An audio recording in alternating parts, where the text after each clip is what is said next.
Rekan-rekan media yang saya hormati, hari ini 18 Desember 2023 adalah hari terakhir kunjungan kerja Presiden Republik Indonesia ke Tokyo, Jepang. Beberapa kegiatan Presiden pada hari ini yaitu pada pagi hari mengikuti Asia Zero Emission Community Leaders Meeting atau KTT AZEC yang dilanjutkan dengan pertemuan bersama kalangan bisnis Jepang dalam format Working Lunch, dan setelahnya Presiden Republik Indonesia bersama dengan para pemimpin ASEAN melakukan joint courtesy call kepada Kaisar Jepang, dan terakhir Presiden Indonesia menerima kunjungan kehormatan dari Bapak Fukuda Yasuo, Ketua Japan Indonesia Association atau Japinda. Saya mulai dengan kegiatan pertama yaitu KTT AZEC.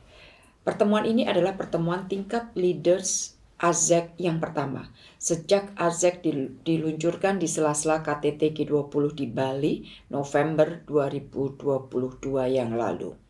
AZEC sendiri adalah platform kerjasama untuk mendorong pencapaian net zero emission di kawasan, di mana Indonesia merupakan co-initiator bersama dengan Jepang. Negara peserta AZEC selain Indonesia dan Jepang adalah Australia, Brunei Darussalam, Filipina, Kamboja, Laos, Malaysia, Singapura, Thailand, dan Vietnam. Di dalam KTT AZEC, Presiden Republik Indonesia menekankan dua hal penting yang dapat memandu AZEC agar tidak menjadi another forum bagi percepatan transisi energi. Yang pertama adalah pengakuan terhadap beragam jalur transisi energi.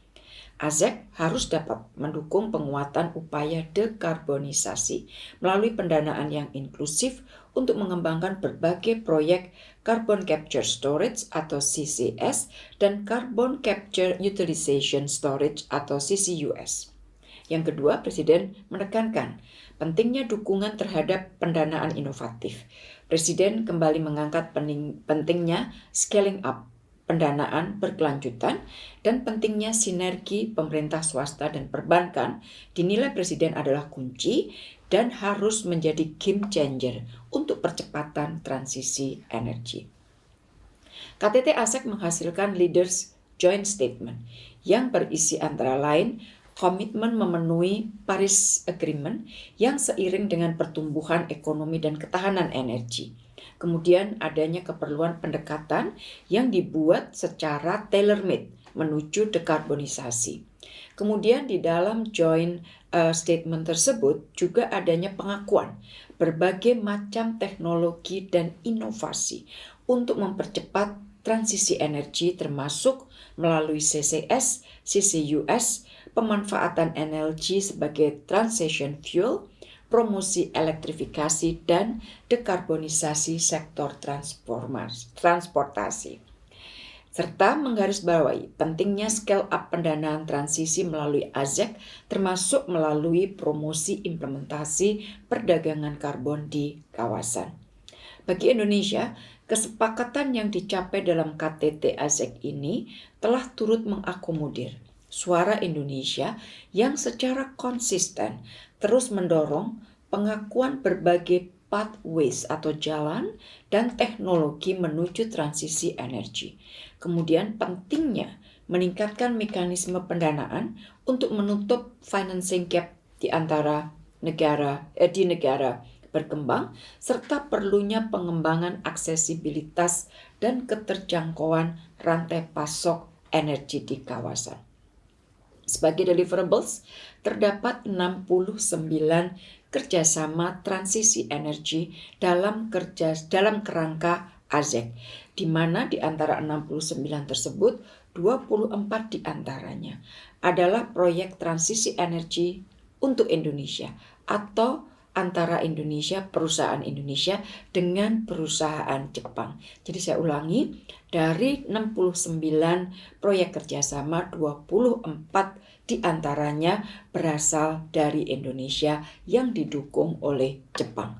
Antara lain dengan PLN dengan PPT Energy Trading Co Ltd, dengan Pupuk Indonesia, dengan OIKN, dan lain-lain. Sementara bidang kerjasama yang di-cover dari 24 MOU antara Indonesia dengan Jepang, antara lain meliputi pelatihan untuk mempromosikan transisi energi, kemudian waste to energy, dekarbonisasi, pengembangan transmisi listrik, geothermal, green ammonia, dan lain sebagainya.